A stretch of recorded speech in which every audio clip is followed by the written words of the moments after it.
So most men can wash their face, brush their teeth, brush their hair, and walk out the door. And they are considered ready for the world. Most women are expected to do more before we're ever seen as presentable. And that difference starts shaping us long before we're old enough to ever question it.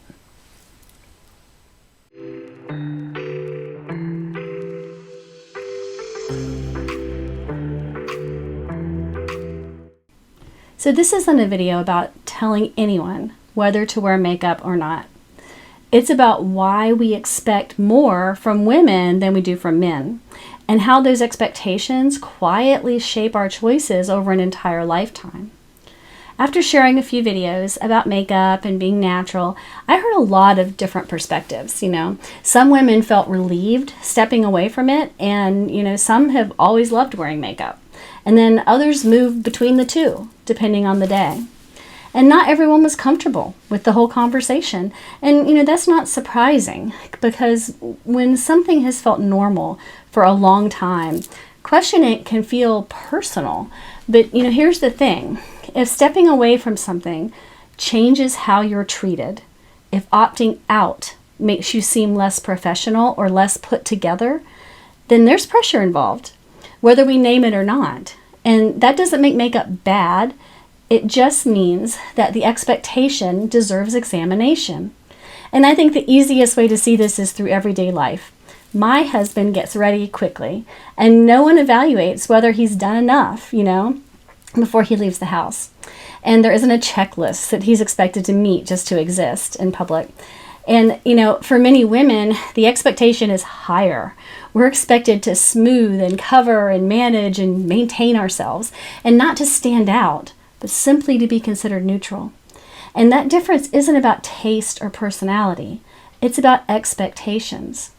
And I want to be very clear about something. I don't dislike makeup. I don't think wearing makeup is wrong. And I don't believe that this is an all or nothing type of decision. At this point in my life, I choose not to wear makeup. And that could change one day. I might decide I want mascara, or I want a lip tint, or, something for a special occasion. And I love manicures and pedicures. I always have. And I enjoy the pops of color on your fingernails and toenails when they're painted. And this isn't about rejecting those things. It's about recognizing that choosing not to do them shouldn't come with social consequences. And I also want to be clear that this conversation is inclusive. Some men wear makeup and some want to. Many trans and gender nonconforming people also use makeup as part of identity or self-expression. What I'm talking about here, though, isn't individual expression. It's the long-standing social expectations that women, as a group, are required to alter our appearances to be taken seriously in public, in a way men historically have not. And both things can be true at the same time. Men also experience restriction, just in the opposite direction. And there are men that would like to cover dark circles or redness. Some would enjoy grooming rituals like manicures or pedicures, but they often avoid them because of ridicule or judgment. And that matters.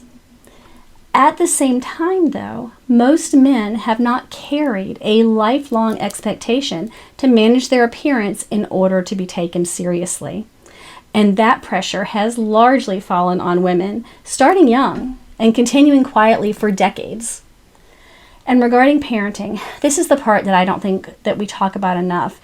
As parents, our children don't just hear what we say, they watch what we live.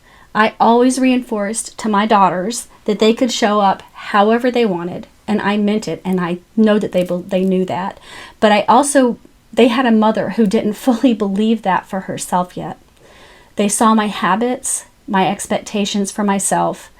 They saw the things that I worried about without even saying it out loud. Or sometimes I did say them out loud, and that's even worse. And even with the best intentions, those things get passed on.